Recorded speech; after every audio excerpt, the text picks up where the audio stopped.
अक्सर इंसान सोचता है कि इस कायनात में वही सबसे बड़ा है। इंसान अपने घमंड, अपनी औकात, अपने तकब्बुर में इस तरह जी रहा होता है कि वो अपने आप के अलावा हर चीज को हकीर, छोटा समझने लगता है। मगर आज की ये वीडियो इंसान के घमंड को चूर चूर कर डालेगी।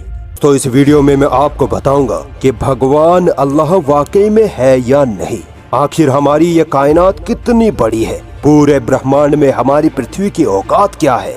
तो चलिए सीट बेल्ट बांध लीजिए इस कायनात के डरा देने वाले सफर के लिए।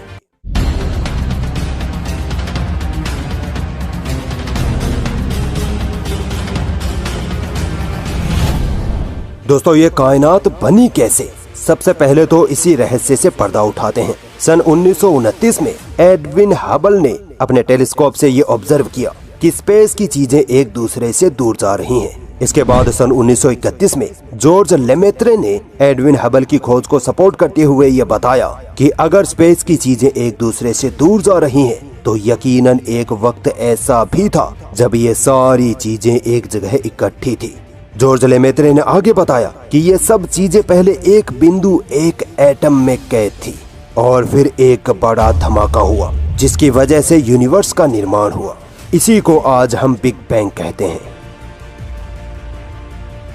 दोस्तों, वैज्ञानिकों ने तो बिग बैंग थ्योरी आज से सिर्फ 100 साल पहले ही तो खोजी है, मगर इस बिग बैंग थ्योरी का जिक्र अल्लाह ने कुरान में 1400 साल पहले ही कर दिया था। सूरह अंबिया की आयत नंबर 30 में अल्लाह ताला फरमाता है कि ये जमीन और आसमान सब पहले एक थे, फिर हमने इनको अलग किया। आपने अल्लाहु अकबर का नारा तो बहुत बार लगाया होगा, मगर आज ये वीडियो देखने के बाद आपको अल्लाहु अकबर का असल मतलब समझ आ जाएगा।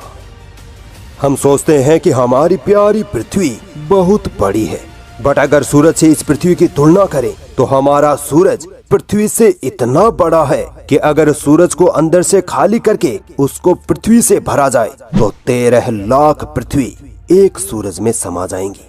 ये तो कुछ भी नहीं, अब तक का खोजा गया सबसे बड़ा तारा युवा स्कूटी तो इतना बड़ा है कि उसकी साइज जानकर आपके होश उड़ जाएंगे। अगर युवा स्कूटी तारे को अंदर से खोखला करके उसमें सूरज भरे जाएं, तो उसमें 5 अरब सूरज समा जाएंगे।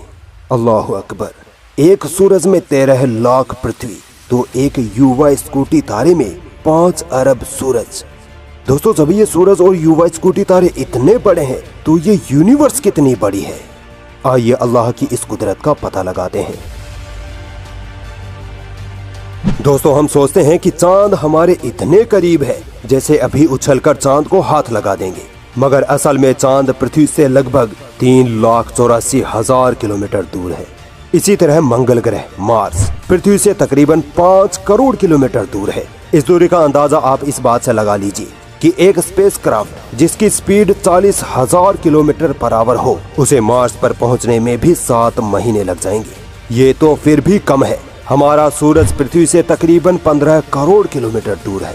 दोस्तों, अभी तो हम अपने सोलर सिस्टम से भी बाहर नहीं निकले हैं। अभी तो मिल्की वे गैलेक्सी से बाहर जाना है, फिर लोकल गैलेक्टिक ग्रुप में, फिर सुपर क्लस्टर में, फिर लेनाकिया सुपर क्लस्टर में और फिर ऑब्जर्वेबल यूनिवर्स में जाना है।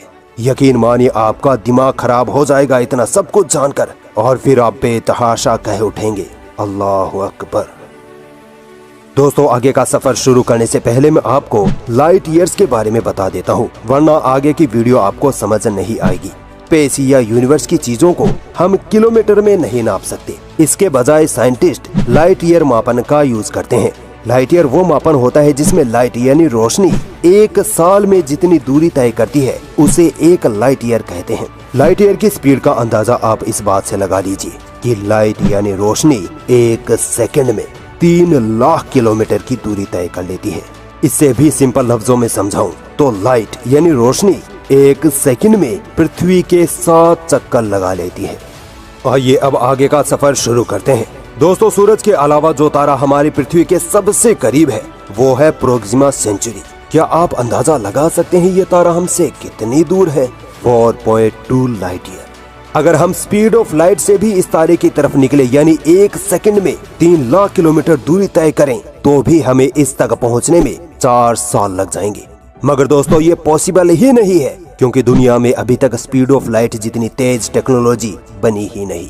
और जो टेक्नोलॉजी बनी है उसकी सहायता से भी अगर हम प्रोक्सिमा सेंचुरी तारे की तरफ जाएं तो भी हमें 6000 साल लग जाएंगे। इस दूरी को यूं समझिए कि आप एक कार में बैठे हैं जिसकी स्पीड 100 किलोमीटर पर आवर है और आप प्रोक्सिमा सेंचुरी तारे की तरफ निकल पड़े, तो पता है आपको कितना वक्त लगेगा वहां पहुंचने में? 84 अरब साल। तो बताओ तुम अपने रब की कुदरत को पार कर सकते हो? दोस्तों, आपने ब्लैक होल्स के बारे में तो जरूर सुना होगा। यूनिवर्स में ब्लैक होल्स ऐसी जगहें होती हैं जो बड़े बड़े तारे, गैलेक्सीज, यहाँ तक कि रोशनी को भी अपने अंदर जज्ब कर जाते हैं। इतना बड़ा साइज होता है ब्लैक होल्स का। ब्लैक होल्स की खोज साइंस के इतिहास की बहुत बड़ी खोज मानी जाती है। अल्लाह की कुदरत देखिए। इन ब्लैक होल्स के बारे में अल्लाह ने 1400 साल पहले ही कुरान में इशारा कर दिया था। कुरान की सूरह वाक़ियात की आयत नंबर 75-76 में अल्लाह ताला फरमाता है कि और कसम है मुझे उन जगहों की जहाँ सितारे डूबते हैं। अब बताइए सितारे कहाँ डूबते हैं? ब्लैक होल्स में। अल्लाह अकबर। अभी तो सफर शुरू हुआ है।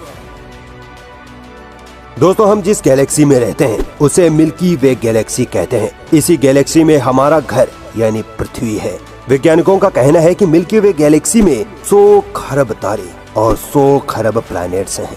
मैंने अभी आपको सिर्फ एक प्रोक्सिमा सेंचुरी तारे का एग्जाम्पल दिया था, तो अब आप सोचिए कि मिल्की वे गैलेक्सी में कितने बड़े बड़े तारे और कितनी कितनी दूरी पर होंगे।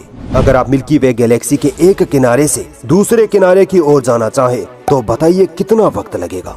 1,00,000 लाइट ईयर्स। आप सोचिए, जो तारा प्रोक्सिमा सेंचुरी हमसे सिर्फ 4.2 लाइट ईयर दूर है, हम पूरी दुनिया की टेक्नोलॉजी लगाकर भी उस तक नहीं पहुंच सकते। तो सोचिए मिल्की वे गैलेक्सी कितनी बड़ी होगी।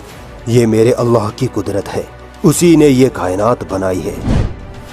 चलिए अब मिल्की वे गैलेक्सी को जूम आउट करते हैं। जब हम मिल्की वे गैलेक्सी से बाहर निकलते हैं तो हम लोकल गैलेक्टिक ग्रुप में पहुंच जाते हैं, जिसमें मिल्की वे जैसी 54 गैलेक्सीज मौजूद हैं। अगर हम लोकल गैलेक्टिक ग्रुप के एक किनारे से दूसरे किनारे तक जाना चाहें तो हमें 1 करोड़ लाइट ईयर की दूरी तय करनी पड़ेगी। इतना बड़ा है ये लोकल गैलेक्टिक ग्रुप। अगर अभी तक आपको चक्कर आना स्टार्ट नहीं हुए हैं तो आगे की बात सुनकर आने लगेंगे। दोस्तों, ये लोकल गैलेक्टिक ग्रुप जिस क्लस्टर में मौजूद है उसे वर्गो सुपर क्लस्टर कहते हैं। ये सुपर क्लस्टर इतना बड़ा है कि 54 गैलेक्सीज वाले लोकल गैलेक्टिक ग्रुप्स जैसे लाखों ग्रुप्स इसमें मौजूद हैं। इसकी साइज को आप यूं समझिए कि वर्गो सुपर क्लस्टर एक तालाब है और लोकल गैलेक्टिक ग्रुप उस तालाब की सिर्फ एक बूंद। अगर वर्गो सुपर क्लस्टर के एक कोने से दूसरे कोने पर जाएं तो हमें 11 करोड़ लाइट ईयर का वक्त लग जाएगा। तो बताओ तुम अल्लाह की कुदरत को पार कर सकते हो? हरगिज नहीं। सफर अभी जारी है। फर्दर जूम आउट करने पर जो चीज हमारे सामने है वो है लेनाकिया सुपर क्लस्टर। लेनाकिया सुपर क्लस्टर में वर्गो सुपर क्लस्टर सिर्फ एक डॉट के बराबर है। अब आप खुद अंदाजा लगा लीजिए कि लेनाकिया सुपर क्लस्टर कितना मैसिव है।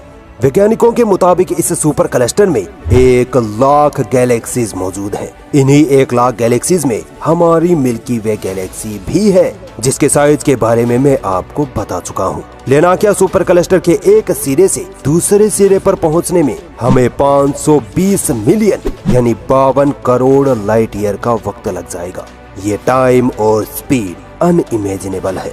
दोस्तों, अब हम अपने सफर के आखिरी पड़ाव पर पहुंचने वाले हैं और वो है ऑब्जर्वेबल यूनिवर्स। ऑब्जर्वेबल यूनिवर्स का मतलब ये है कि वैज्ञानिकों ने अब तक यूनिवर्स की जितनी भी चीजों की खोज की है, जितनी स्टडी की है, या यूनिवर्स में जितनी दूर तक हम देख पाए हैं उसे ऑब्जर्वेबल यूनिवर्स कहते हैं। ऑब्जर्वेबल यूनिवर्स तो इतनी बड़ी है कि लेनाकिया सुपर क्लस्टर ऑब्जर्वेबल यूनिवर्स में एक रेगिस्तान में मिट्टी के एक कण के बराबर भी नहीं है।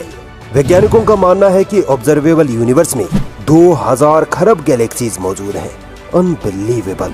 और इन गैलेक्सीज में इतने तारे मौजूद हैं कि पूरी धरती के रेगिस्तानों के मिट्टी के कण भी कम पड़ जाएं। अगर हम रोशनी की रफ्तार से यानी 1 सेकंड में 3 लाख किलोमीटर की रफ्तार से भी ऑब्जर्वेबल यूनिवर्स के एक कोने से दूसरे कोने तक पहुंचना चाहें तो भी हमें 93 बिलियन यानी 93 खरब साल लग जाएंगे। अल्लाह अकबर।